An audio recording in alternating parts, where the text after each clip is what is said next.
অনেকের বাপ মা যাহারে ছেলেরা রুগা হয়ে যাচ্ছে, ওর বাপ আর ওর মা ওকে জাহান্নামে পাঠাচ্ছে। ছেলের ওপর দরদ নয়, ছেলেকে জাহান্নামী করছে। আর যে বাপ মা রাগ করেও রোজা রাখায়, জানবেন ওই বাপ মা ছেলেকে জান্নাতি বানাচ্ছে। জোরে বলুন সুবহানাল্লাহ। তবে সাবালক হওয়ার পরে ছোট বাচ্চাদের রোজা রাখা শরীয়তের হুকুম নয়, কিন্তু যদিও একটা কেউ রাখে, অনেক ছেলেরা দেখা যায় 8 বছর বয়স হয়ে যাওয়ার পরে, 7 বছর হয়ে যাওয়ার পরে 27-এর রোজাটা একটু রাখে। সারাদিন পর সন্ধ্যের বেলার মুখটাকে দেখার মতো লাগে, একদম এইটুখানি হয়ে গেছে। পানি খাবি কি গো, রাখো তো নাকি? তবে গ্রাম এলাকার লোক তো রাখে, এমনি তো গরিব, সব শুকিয়ে শুকিয়ে থাকা অভ্যেস, ওই জন্য রোজা রাখা সহজ। গ্রামের লোকেরা রোজা রাখে, শহরের লোকেদের যত বিরামে হয়।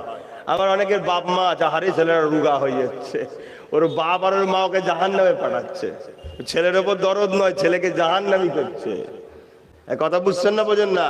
আর যে বাপ মা রাগ করেও রোজা রাখায়, জানবেন ওই বাপ মা ছেলেকে জান্নাতি বানাচ্ছে। জোরে বলুন সুবহানাল্লাহ। তবে সাবালক হওয়ার পরে ছোট বাচ্চাদের রোজা রাখা শরীয়তের হুকুম নয়, কিন্তু যদিও একটা কেউ রাখে, অনেক ছেলেরা দেখা যায় 8 বছর বয়স হয়ে যাওয়ার পরে, 7 বছর হয়ে যাওয়ার পরে 27-এর রোজাটা একটু রাখে। সারাদিন পর সন্ধ্যের বেলার মুখটাকে দেখার মতো লাগে, একদম এইটুখানি হয়ে গেছে। পানি খাবি কথা বুঝে আসছে? ওকে খাওয়াতে গেলেও খাবে না, শখ। এটা একটা রক্তের তাসির ভাই, ভালো রক্তর গুণ এইটা একটা। অনেক ছেলেরা রাখে, দেখবেন ছোট ছোট ছেলেরাও রাখে। তা বলো বেশি রাখাবেন না, রাখতে চাইলেও একটু আদর করে আর করে খাইয়ে দেবেন। হ্যাঁ, একটা দুটো রাখলো, 7 বছর 8 বছর বয়স থেকে 9 বছর বয়সে আরো 2 4টে 5টা রাখলো, তাহলে অভ্যাস হয়ে যাবে, ওটা ঠিক আছে।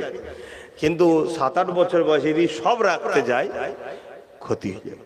ছোট ছোট বাচ্চা তো, ক্ষতি হয়ে যাবে। তবে আজকাল যা সময় এসে গেছে, সবার কিছু হয়নি এখন আর, সব পাকা রু। এ রু তো কাঁচা রু নয়, আজকের তো তৈরি নয়, সেই পৃথিবীর শুরু থেকে সব তৈরি হয়েছে, এসেছে এখন তৈরিতে একসাথে সব রু পেকে গেছে। দেখছেন না, ছোট্ট ছোট্ট ছেলে মোবাইল বইতে পারছেন, ওর থেকে ভারী, এই নিয়ে ঘুরছে। হ্যাঁ, তো ভাইরা আমার, এই রোজা রাখবেন।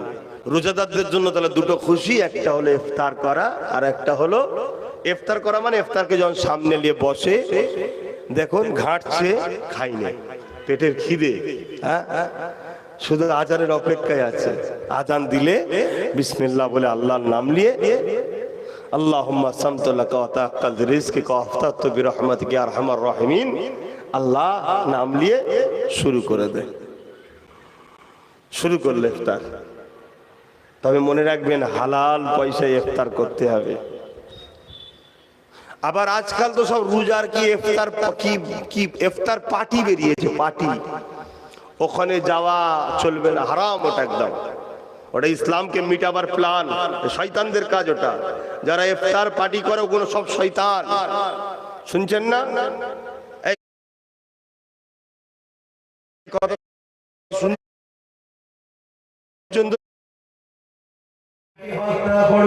কেউ মসজিদ ভাঙছে, কেউ মাদ্রাসা ভাঙছে, এটা তো সামান্য দেশে। এর আগে ইসলামের উপরে হাজারো জুলুম অত্যাচার হয়েছে। মনে রাখবেন, আমার নবীর প্রিয় সাহাবাগুলোকে ধরে ধরে ধরে ধরে শুলির উপরে চাপিয়ে দিয়ে জালিমরা হত্যা করেছে। কিন্তু সাহাবা হুজুররা জীবন দিয়ে দিয়েছে, নবী আল্লাহ রাসূলকে ছাড়েনি। কলেমার বাণী, তাওহীদের বাণী, রিসালাতের বাণী, ইনসাফের বাণী, মানবতার বাণী, মানুষের অধিকারের কথা, গরীব দুঃখীদের অধিকারের কথা, সত্য কথা, আল্লাহর কোরআনের মেসেজ তোমার আমার